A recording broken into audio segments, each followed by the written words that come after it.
오늘 우리는 레위기를 통해서 하나님께서 이스라엘 백성들을 포로된, 억압되어 살아가는 애굽 땅에서 구원하시고 그 많은 이적과 표적을 나타내시면서 그들을 젖과 꿀이 흐르는 약속의 땅으로 그 광야를 지나 그 광야를 통과하면서 그 가나안 땅을 지금 가고 있습니다.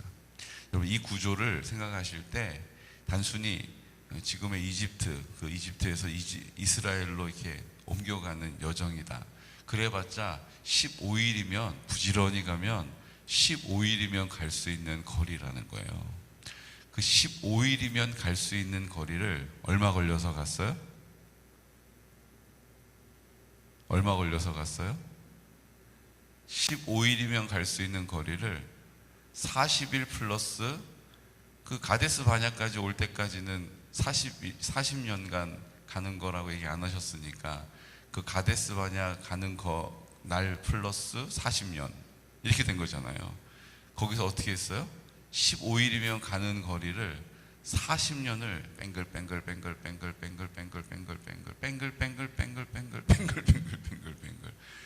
돌다가 결국 1세대는 그 가나안 땅 가보지도 못하고 그 다음 세대인 그 가나안에서 태어난 다음 세대들만 가나안 땅을 들어갔습니다. 이게 웬일입니까? 이게 하나님 은혜가 없었던 게 아니잖아요. 은혜가 인색해서 그랬던 게 아니잖아요. 하나님의 은혜는 넘치는 은혜였어요.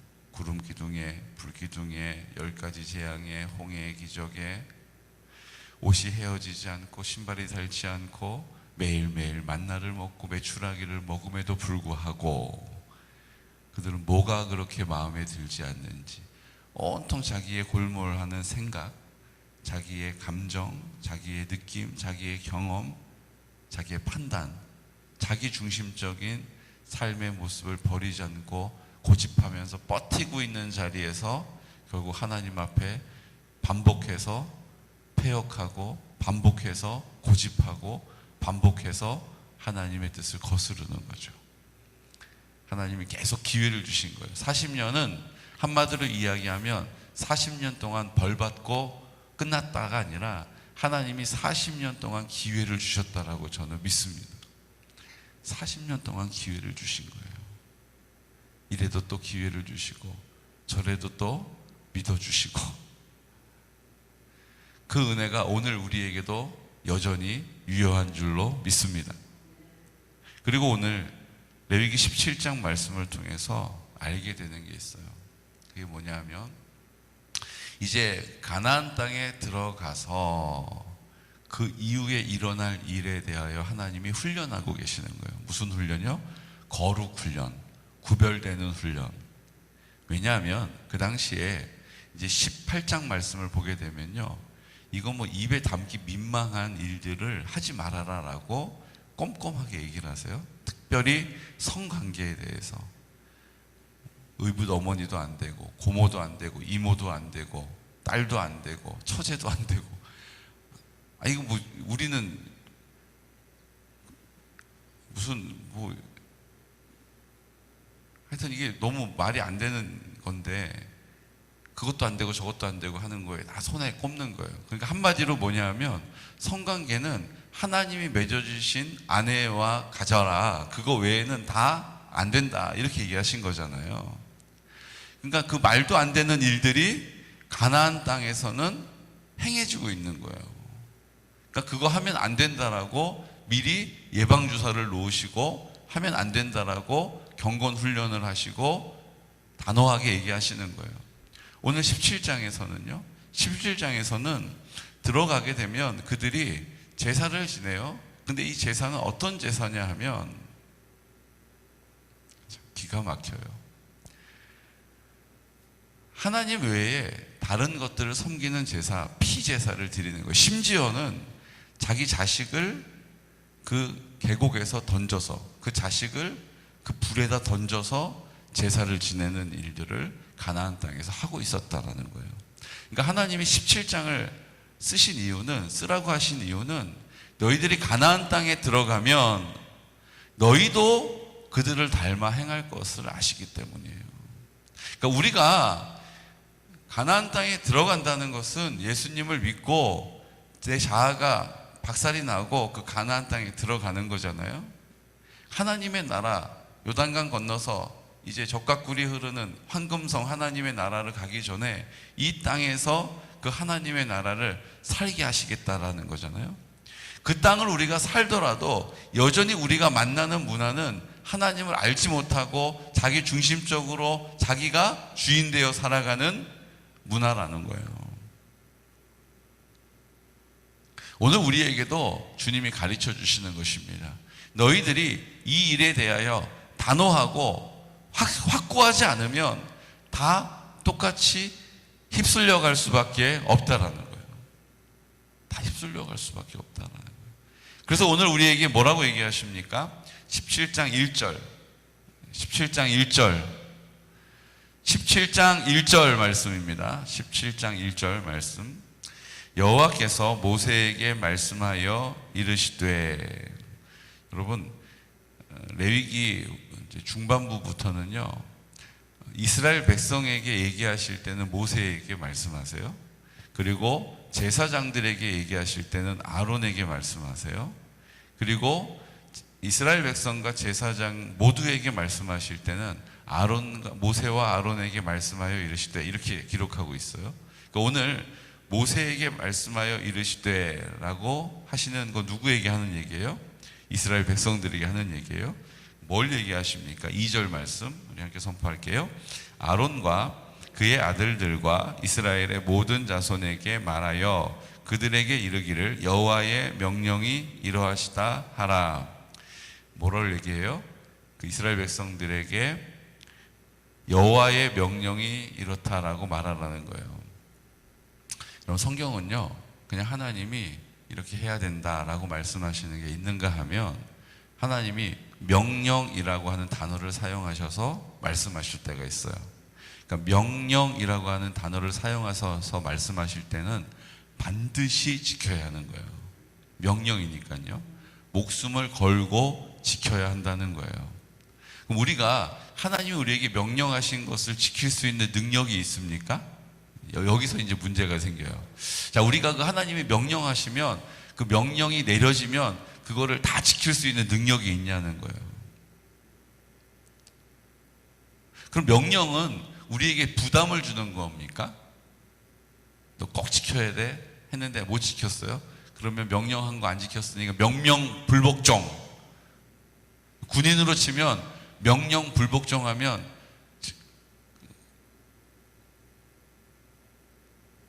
직결 처분이에요. 직결 처분. 돌격 앞으로 그랬는데 무서워가지고 안 나가고 있으면 그 지휘관한테는요 권총이 주어져요.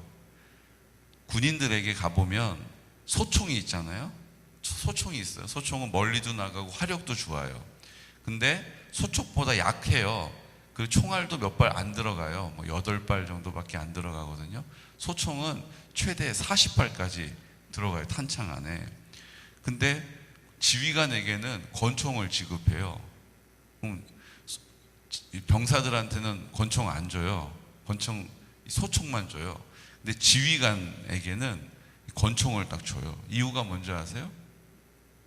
현장에서 지휘할 때 다들 두렵잖아요. 그러니까 전쟁이 나고 사람이 옆에서 죽어가고 그러면 다 탈영해서 도망갈 마음이 들죠. 그러면 어떻게 해야 돼요? 도망가는 사람 방지하기 위해서 그 권총으로 직결 처분을 할 수가 있는 거예요. 전쟁 때는 막 지금 전투가 벌어지고 있는데 다 슬금슬금 1명 2명 도망가면 나머지 싸울 사람이 어디 남겠어요. 그러니까 어쩔 수 없이 도망가는 사람이 생기고 사람들이 동요가 되기 전에 그 권총으로 직결 처분을 할 수 있는 직결 처분권을 지휘관에게 주는 거예요. 그래서 그게 어깨가 무겁잖아요. 그래서 여기에 초록색깔 견장을 채워주는 거예요. 이 초록색깔 견장을 찬 사람이 지휘관이 되는 거거든요. 이해가 되시죠? 그러니까 명령을 지키지 않으면 직결 처분이에요. 우리가 그 명령을 지킬 수 있는 능력이 있냐라는 거예요. 그럼 우리는 다 직결 처분을 받아야 되는 거잖아요. 그렇잖아요. 그런데 하나님께서 우리에게 주시는 명령은 다른 말로 하면 우리의 기도의 제목입니다. 아멘. 그러니까 우리가 그 명령을 지킬 수 있는 능력이 없으니까 뭐 해야 돼요? 기도해야 되는 거예요. 그 능력을 능력이 없음에도 불구하고 기도하지 않는 것은 뭐예요? 명령 불복종인 거예요. 그걸 지켰냐 안 지켰냐가 명령 불복종이 아니라 기도를 했냐 안 했냐가 명령 불복종이라는 거예요. 여러분, 명령 불복종은 뭐예요? 직결 처분이에요. 자, 여기서 여쭤보겠습니다. 여기 직결 처분 받으실 분 계십니까? 아멘이세요? 지금 명령을 지키려고 기도하러 오셨는데 겸손한 표현인 줄로 믿습니다. 기도하면 그 명령을 지키는 거예요. 왜요? 기도하면 우리에게 힘 주시고 지혜 주시고 능력 주셔서 그 일을 할 수 있도록 우리 인도하시기 때문이에요. 우리만 버려두시지 않고 우리 손잡아 주시고 우리 십자가를 함께 지고 가시기 때문이에요. 그러면서 뭐라고 얘기하세요? 내 짐은 가볍고 내 멍에는 쉽다, 이렇게 얘기하시는 거예요. 아, 이거 얼마나 무거운데요? 네가 들려고 하니까 그렇지. 이거 얼마나 힘든데요? 그건 네가 해야 되는 줄 알고 오해해서 그래. 일단 들면 내가 너랑 같이 줘. 근데 내가 너보다 훨씬 능력이 많기 때문에 네가 처음에 드는 거 힘들게 느껴지지만 그 다음 순간 아, 이거 안 힘든데? 이거 어떻게 내가 했지? 아, 이렇게 어렵지 않네. 이렇게 하면 되겠네. 성령님이 우리에게 지혜를 공급하시고 만나를 주시듯이 성령님 우리를 담대한 마음을 공급하시고 매출하기를 주시듯이 오늘도 주님께서 우리와 함께 그 길을 걸어가심을 믿으시기 바랍니다. 그러니까 명령은 우리가 기도하는 기도의 제목이에요. 내가 기도하고 있다면 명령을 지키고 있는 겁니다. 내 기도가 멈춰 있다면 우리는 명령을 불복종하는 거예요. 하나님이 오늘 우리에게 명령하십니다. 뭘 명령하세요? 4절. 먼저 회막문으로 끌고 가서 여호와의 성막 앞에서 여호와께 예물로 드리지 아니하는 자는 피 흘린 자로 여길 것이라. 그가 피를 흘렸은즉 자기 백성 중에서 끊어지리라. 아멘. 이 대목이 되게 중요한데요. 가축을 잡을 때 진영 안에서 잡든지 밖에서 잡든지 이게 무슨 얘기예요? 회막 안에 와서 제물을 드리는 얘기가 아닌 거예요. 진영 밖에서 잡는다는 얘기는 뭐예요? 그 제물이 아닌 거죠. 그거는 도축을 하는 거예요. 고기를 먹기 위해서. 왜냐하면 지금은 메추라기를 주시지만 이제 가나안 땅에 들어가면 만나도 그치고 메추라기도 그치잖아요. 그러면 이제 고기를 먹게 하신, 고기 먹는 걸 허락하셨으니까 도축을 하게 될 거란 말이죠. 그러면 이제 도축을 하게 되면 어떤 일이 벌어져요? 피를 흘리게 되잖아요.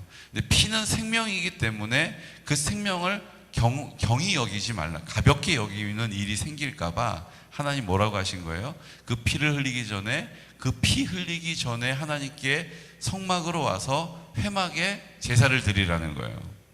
그러니까 도축을 하는 일이 번거로운 일이 돼버린 거죠. 쉽게 할 수 있는 일이 아닌 거예요. 그 도축을 하려면, 고기를 먹으려면 회막에 와서 제사를 먼저 하나님께 드리고 그 다음에 가서 도축을 하고 고기를 먹으라는 거니까 일이 번거로운 거예요. 왜 하나님이 이렇게 번거롭게 하셨을까요? 함부로 가축을 잡고 함부로 피를 보지 말라라는 거예요. 왜냐하면 가나안 땅에 들어가면 앞집도 옆집도 뒷집도 다 그렇게 산다는 거예요. 나도 고기 먹으려면 그냥 내 거니까, 그리고 목을 따가지고 피를 흘려가지고 고기를 먹게 되는 일을 하지 말라라는 거예요. 너희도 그들이 제사를 지내는 것처럼 너희 마음이 빼앗기게 될 것이기 때문에 너희가 함부로 피를 흘리는 일을 하면 안 된다라고 얘기하세요. 이거의 영적인 의미는 그 피는 생명이 있기 때문이다라고 설명하세요. 11절.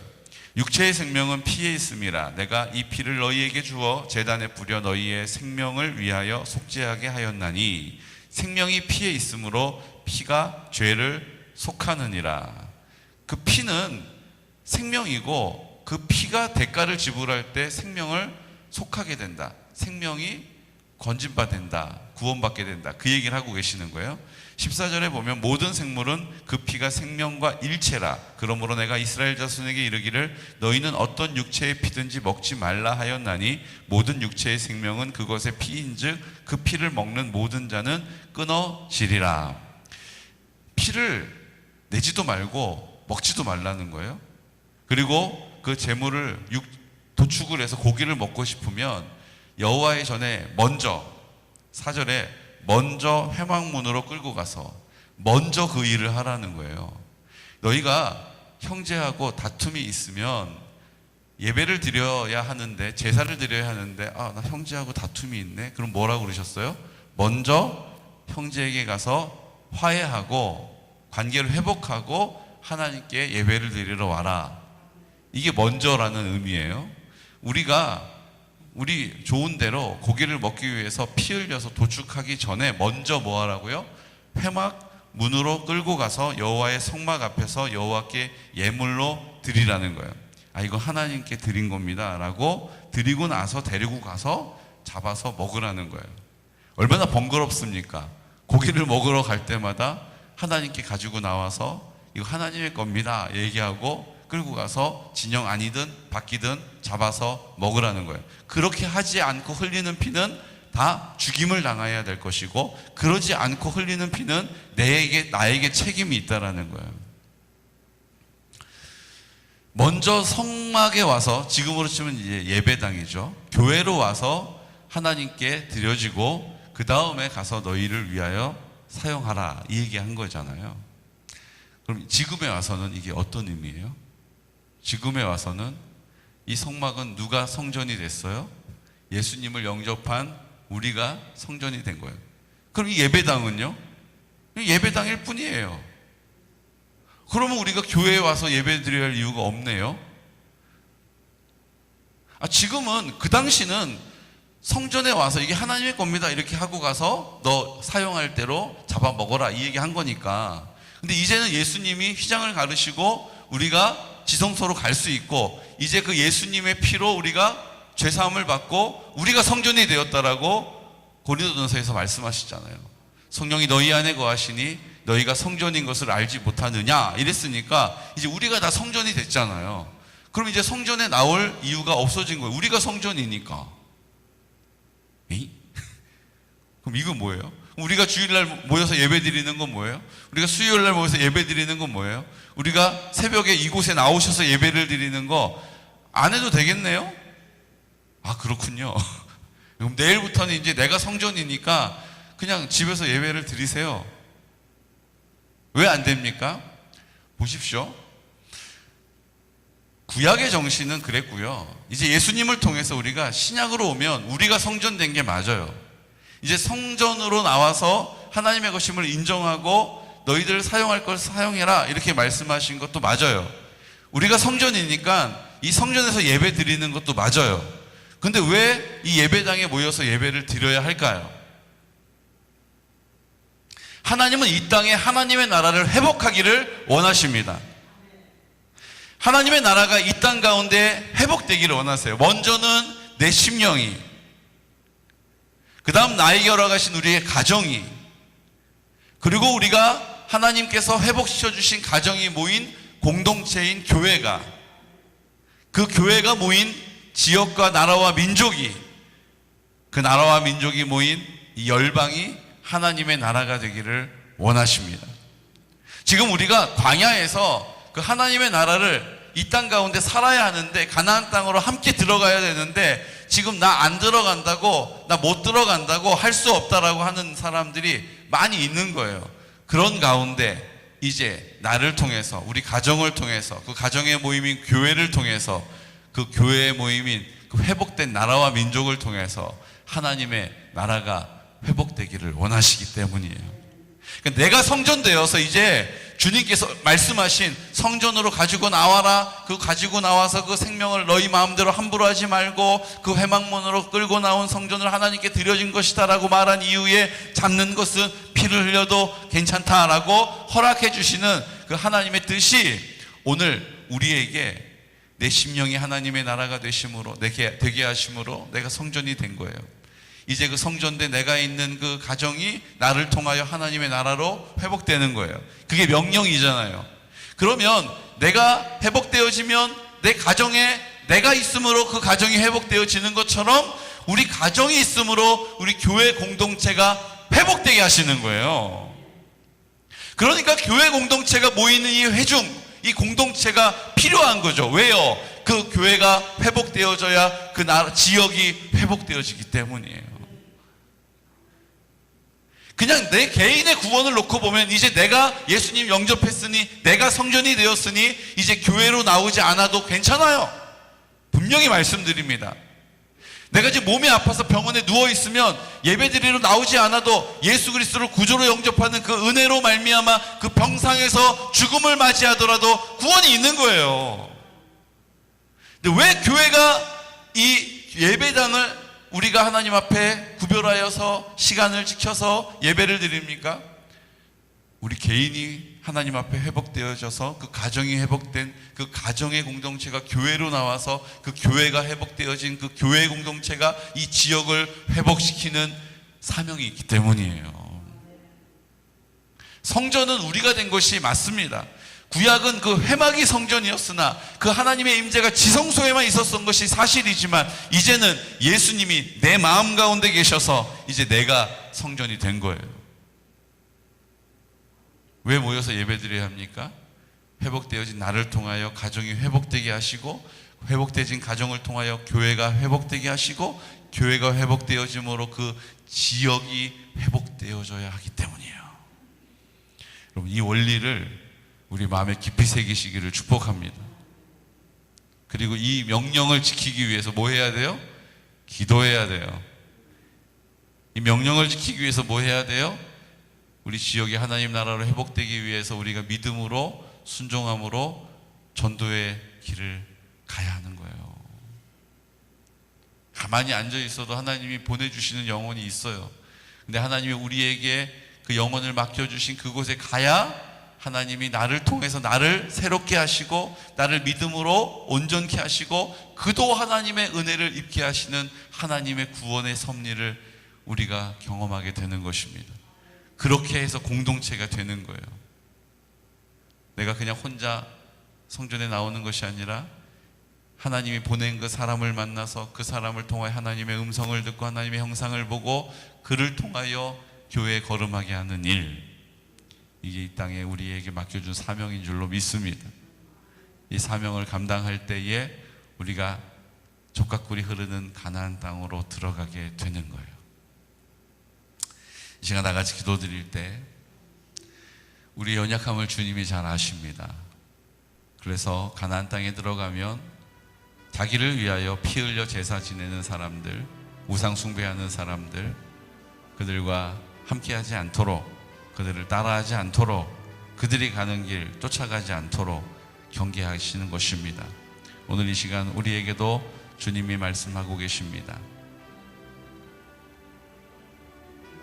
내 심령이 예수 그리스도를 영접함으로 내 마음 가운데 생명으로 나와 함께 하시니 이제 우리가 성전 되었습니다. 하지만 주님 앞에 나와 함께 예배드려야 할 이유, 우리 교회를 회복시키시고 그 회복된 가정을 통하여 이 지역을 회복시키시기 원하기 때문입니다. 오늘 이 사실을 믿음으로 받고 우리에게 내려주신 이 명령을 순종하기 위하여 우리 기도 제목으로 삼고 기도할 수 있도록 주님께 기도할 수 있도록 성령님 도와주십시오. 성결한 다음 세대를 세워주시고 실버 처치를 통하여 구원의 역사를 나타내 주옵소서. 이제 환우들을 위하여 기도합니다. 하나님, 우리가 이름 불러 기도할 때 역사하여 주시옵시고, 이제 오늘 유태정 권사님 항암 3차를 위해서 입원하게 되시는데 주님, 하나님 치유의 권능을 나타내 주시옵소서. 그 모든 지역의 사람들이 이 소식을 듣게 하여 주시고, 아, 하나님이 하고 계시구나, 그 하나님을 인정하는 놀라운 믿음의 고백이 있게 하여 주옵소서. 이제 내일이면 우리가 마리아 중보기도회가 시작됩니다. 우리가 중보기도를 통하여 하나님 주님의 영광을 보기 원합니다. 중보기도 하려 하였더니 이곳저곳 몸이 아파서 하나님께 예배드릴 수 없는 이유들을 듣게 됩니다. 믿음으로 선한 싸움을 싸우는 것입니다. 그럼에도 불구하고 우리가 순종함으로 그 명령을 따르는 것입니다. 우리가 할 수 없는 일이기에, 하지만 명령을 따르는 곳에서 주님의 놀라운 역사를 보게 될 것입니다. 우리 오늘 이 시간 믿음의 고백을 가지고 성령님 도와주십시오. 우리 마리아 중보기도회를 통하여 돌파하게 하여 주십시오. 강력한 기도로 악한 어둠의 영을 다스리게 하여 주십시오라고 이 시간 예수 그리스도 이름으로 선포하면서 기도드리겠습니다. 주여, 주여, 주여.